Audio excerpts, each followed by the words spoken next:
চিন্তা করো না, যা কিছুই ঘটুক না কেন আমরা একসঙ্গে মোকাবেলা করব। গতরাতে স্বপ্নে দেখেছি দাগিয়ানুস আপনাকে হত্যা করেছে, কিন্তু আপনি জীবিত হয়ে উঠেছেন।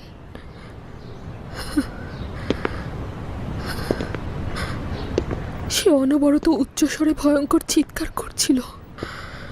সে ছিল আমাদের মাঝখানে, আমরা একে অপরকে স্পর্শ করতে পারছিলাম না। আমাদের মধ্যে ব্যবধান ছিল বিশাল। আমি জওয়ান ছিলাম আর আপনি ছিলেন একেবারে বৃদ্ধ। হঠাৎ করে দেখলাম আপনিও আমার পিতা। বিচলিত হয়ে পড়লাম এই ভেবে কে আমার আসল পিতা। সে আপনাকে হত্যা করার কারণে ভীষণ আনন্দিত ছিল। আমার ভীষণ ভয় লাগছে, আমি ভয় পাচ্ছি। শান্ত হও হেলেন, দয়া করে শান্ত হও। একটা খবের জন্য এতটা উদ্বিগ্ন হওয়ার কোনো কারণ নেই। খোদা তাআলা তার প্রিয় বান্দাদের একাকী রাখেন না। আপনি ছাড়া আমার আর কেউ নেই। আপনি শুধু আমার স্বামীই নন, আপনি আমার অভিভাবক, আমার প্রশিক্ষক, আমার মুক্তিদাতা। আপনি তো আমার সবকিছু। আপনি তো আমাকে আলোর সন্ধান দিয়েছেন। আপনার কাছেই আমি আশাবাদী হতে শিখেছি। আপনার কাছ থেকে তুমি নিজেই এর উপযুক্ত ছিলে। আমি তোমার জন্য বলতে গেলে কিছুই করিনি।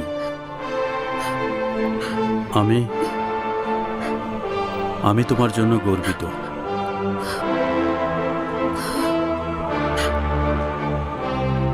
কাল রাতে আমি স্বপ্নে দেখলাম এই ছবিটি আমার মায়ের, আর যখন আমি মাকে দেখলাম তখন আমি ছিলাম মৃত অবস্থায়। আপনি আমার কবর দেখেও বিশ্বাস করতে পারছিলেন না আমি মৃত। ছবিগুলো ক্রমান্বয়ে স্থান বদল করছিল। এখন তো আমি এই ছবিগুলো দেখেও ভয় পাচ্ছি। এত চিন্তা করছো কেন? ছবি তো ছবি, এতে চিন্তার কি আছে? হ্যাঁ, আমার ছবিটা সরিয়ে দিন।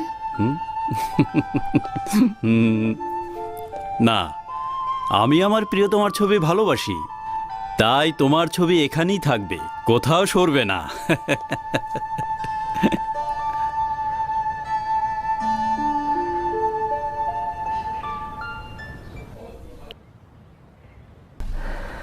আমরা সংখ্যা খুবই নগণ্য, তবে আমাদের উচিত এই স্বল্প শক্তিকেই কাজে লাগানো এবং দিনের পথে আমাদের আরও অধিক প্রশিক্ষণ নেয়া। হযরত ঈসা মসীহর দিনের প্রতি লোকজনকে আরো বেশি আকৃষ্ট করানো। আর কতদিন দিনের পথে লোকদেরকে দলে দলে মেরে ফেলা হবে? আমরা আর কতদিন নীরব থাকব? আমার বিশ্বাস হচ্ছে যে এই দুনিয়াতে তোমরা যে কষ্ট ও নির্যাতন সহ্য করবে তা আল্লাহর দরবারে ইবাদত হিসাবে গণ্য হবে। আপনি যদি লোকজনকে ওই হুকুমতের বিরুদ্ধে বিদ্রোহ করতে উৎসাহ না দেন, তবে ঈসার অনুসারী এবং রোমানদের মধ্যে কোনো বিরোধীরই সৃষ্টি হবে না। আচ্ছা, হযরত ঈসা মসীহকে জালেমদের কাছে মাথা নত করতে নিষেধ করেনি? আপনার কোনো হক নাই মানুষের জান এইভাবে বিপদে ফেলার। হযরত ঈসা মসীহ তার মাথা উঁচুতেই রেখেছিলেন, কিন্তু তাই বলে এইভাবে নয়। অতএব এমন কিছু করা ঠিক হবে না যাতে আমরা আমাদের নিজেদের বিপদ নিজেরাই ডেকে আনি। খোদা তাআলা নিজের কুদরত তার পয়গম্বর ও অলি আউলিয়াদের উপর অর্পণ করেছে।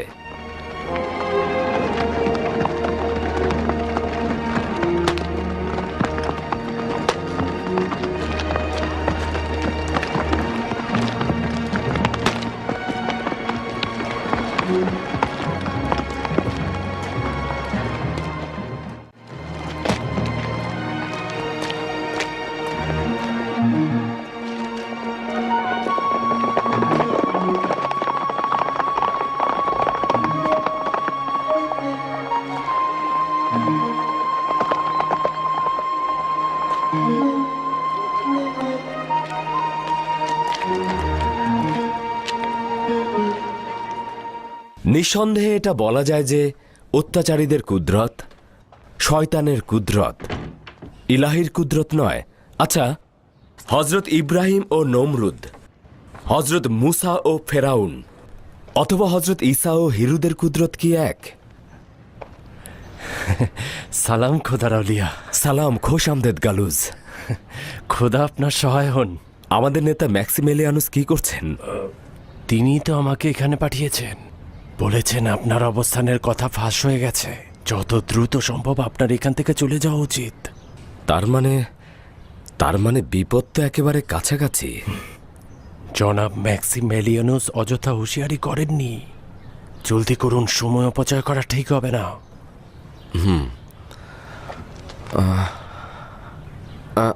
আচ্ছা ঠিক আছে, তাহলে তুমি এখন যাও, আমি একটু পরে আসছি। আমি আগে ওদেরকে পাঠিয়ে দেই। গোপনে যেতে বলবেন, তাদেরকে নজরবন্দি রাখার সম্ভাবনা রয়েছে।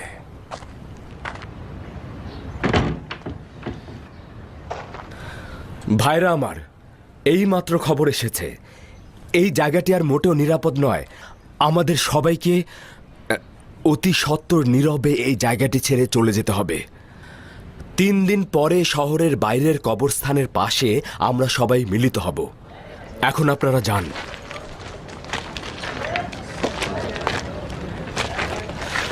আপনি এই কাজের মাধ্যমে হজরত ঈসার দিনের তালিমকে অবমাননা করছেন। জনগণকে যেরকম শিক্ষা দিচ্ছেন, তেমনি তাদেরকে বিপদের মুখেও নিক্ষেপ করছেন। খোদা আপনাদের সবাইকে হেদায়েত দান করুক। যদি ওরা এই জায়গাটাও চিনে ফেলে আর সবাইকে গণহারে কতল করা শুরু করে, তাহলে তার দায়ভার কে নেবে? খোদা তাআলার উপর ভরসা রাখুন, আশা ছেড়ে দেবেন না। খোদা যা চাইবে তাই তো ঘটবে। জনাব, যদি প্রয়োজন হয় আমি আপনার পাহাড়ে এখানে নিয়োজিত থাকব। চলে যাও, একদম চিন্তা করো না। আমি এখন এই এলাকা ত্যাগ করব। খোদা হাফেজ। খোদা হাফেজ।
এখানে কি চাচ্ছি তোর গুপ্তচর? আমি শুধু এদিকটা অতিক্রম করছিলাম মাত্র। আর্থে বকিস না। আর একবার যদি এখানটায় দেখি তাহলে জান নিয়ে ফিরতে পারবি না। যা যা।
কি খবর ম্যাথিউস?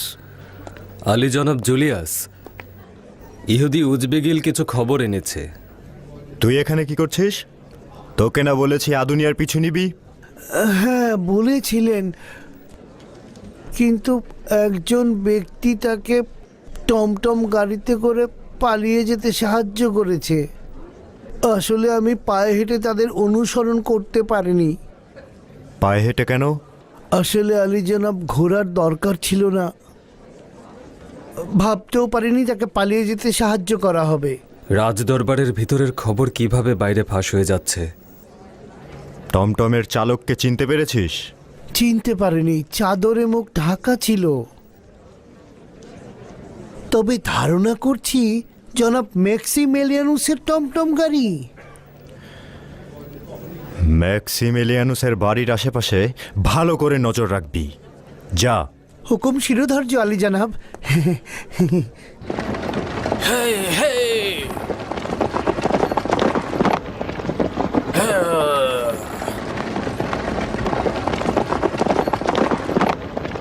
সূর্যাস্তের পূর্বেই শহরে ফিরতে পারবো, চিন্তা করবেন না, এখনো অনেক সময় রয়েছে। আমাকে ক্ষমা করবেন আলী জনাব, একটা সওয়াল করতে পারি? ম্যাথিউস, আমি তোমাকে কাছের বন্ধু মনে করি। যা ইচ্ছা সওয়াল করো। আপনার ও ম্যাক্সিমিলিয়ানুসের মধ্যে কবে থেকে সংঘাত শুরু হয়েছে?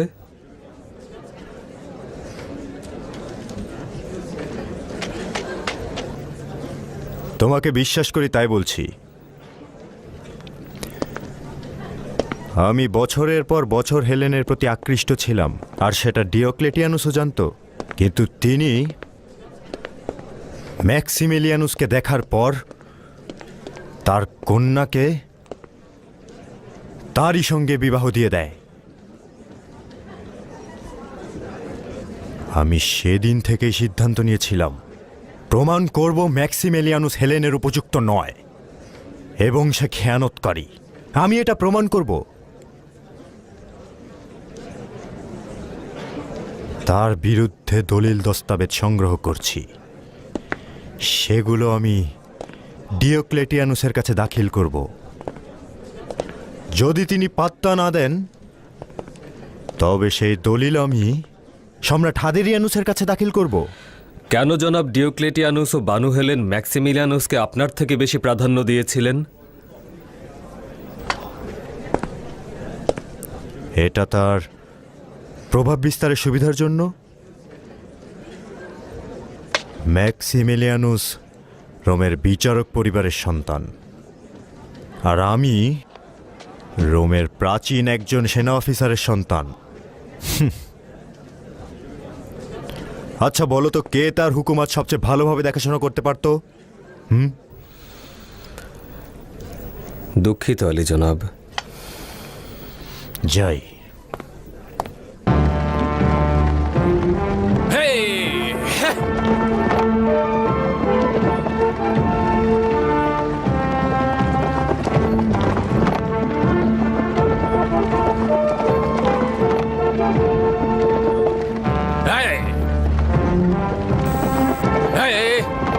আমরা কোথায় যাচ্ছি গালুস? আপনার কিছুদিন শহরের বাইরে অবস্থান করা উচিত। এখানে? এই জঙ্গলে একটা গোপন আস্তানা রয়েছে। আপনি কিছুদিন এখানে অবস্থান করবেন, পরিস্থিতি কিছুটা শান্ত হলে এবং রোমের লোক কিছুটা গাফেল হলে তখন ফিরে আসবেন। আমি আপনার জন্য প্রতিদিন খাবার নিয়ে আসবো। না, এখানে থাকলে আমার চলবে না। নিজের জানের বিপদের কথা চিন্তা করে আমার আজিফা ভুলে গেলে চলবে না। মানুষকে হেদায়েতের জন্য এখনো অনেক সময় রয়েছে, এ নিয়ে উদ্বিগ্ন হবেন না। আমি আমার দিনী ভাইদের সঙ্গে 3 দিন পরে শহরের বাইরে যে কবরস্থান রয়েছে সেখানে দেখা করবার অঙ্গীকার করেছি। কিন্তু এখন একটু সতর্ক থাকতে হবে। সেটা নিয়ে চিন্তা করো না গালুস।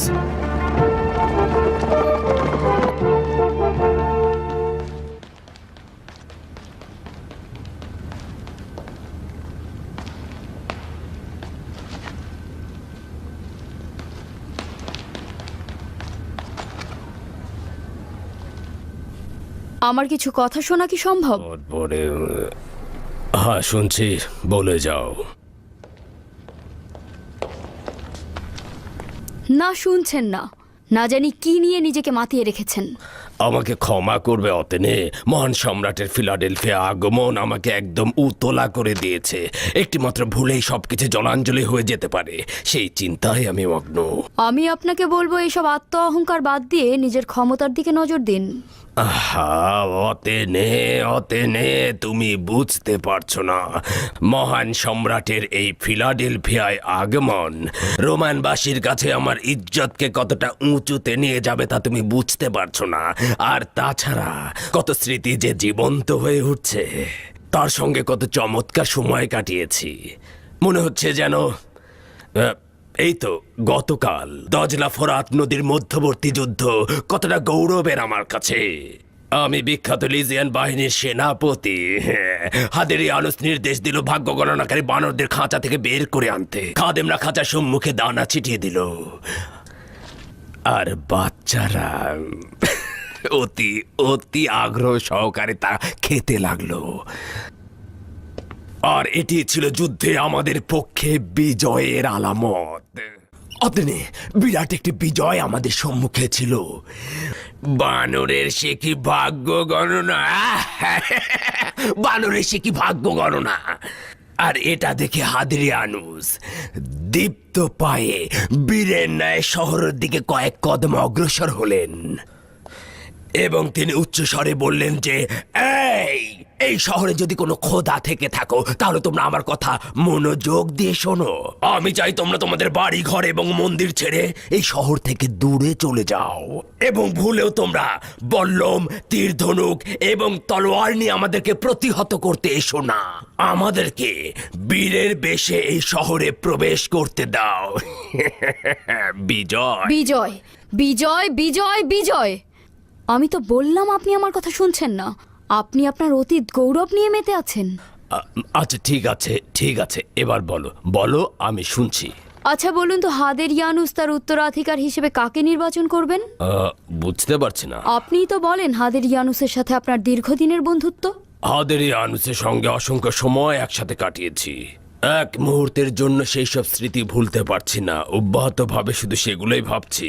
আমার এতক্ষণের কথার উদ্দেশ্য ওসব স্মৃতিচারণ নয়। আমি বলতে চাইছি যে এখনই উত্তম সময় এই বন্ধুত্বের সম্পর্কটিকে কাজে লাগান। যেমন কিভাবে কাজে লাগাতে পারি? তাকে মনে করিয়ে দিন আপনার সঙ্গে তার পুরনো বন্ধুত্ব এবং আপনি তার জান নাজাত দিয়েছিলেন, সে যেন আপনাকে উত্তরসূরি নির্বাচন করেন।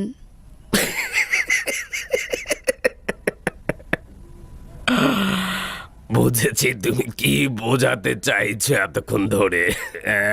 যদিও অনেক উচ্চাকাঙ্ক্ষা, তবুও চেষ্টা করে দেখা যেতে পারে, যদি জরুরি কিছু নয়। এটিকে আপনি উচ্চ আকাঙ্ক্ষা বলছেন? আপনার যোগ্যতা সম্পর্কে কি আপনার কোনো সন্দেহ রয়েছে, নাকি তার বন্ধুত্বে? কোনো সন্দেহ নেই, যদিও রোমের মজলিসের ব্যক্তিবর্গ নিয়ে সন্দেহ রয়েছে।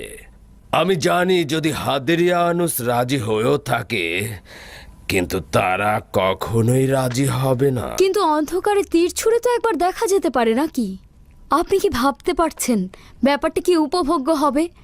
রোমের সবচেয়ে শক্তিধর নারী হব আমি, এটা মাথা থেকে কিছুতেই ঝেড়ে ফেলতে পারছি না। তাহলে আমি বলবো তুমিও হাত গুটিয়ে বসে থেকো না। এই সফরে হাদেরিয়ানুসের স্ত্রী শারুনও আসছে, তাকে বেশ খায় খাতির করো। জানোই তো স্ত্রীরা স্বামীদের সিদ্ধান্তে অনেক বড় ভূমিকা রাখতে পারে। যদিও তাকে আমার বিশেষ একটা পছন্দ নয়, তবে প্রস্তাবটি বেশ ভালো। হ্যাঁ, নিশ্চিন্ত থাকুন, পালন করা হবে।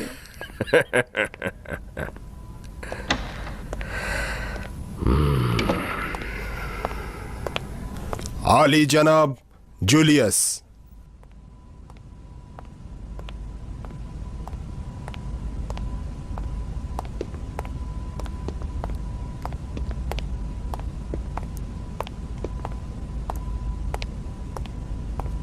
দরুদ আলী জনাব ডিওক্লেটিয়ানুস। দরুদ জুলিয়াস।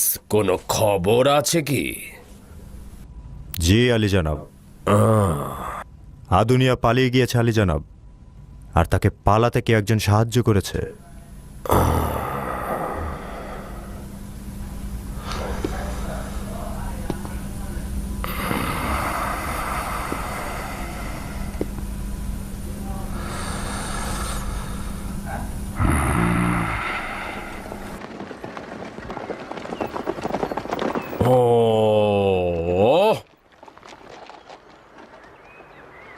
এখন নিশ্চিন্ত থাকুন জনাব আদুনিয়া।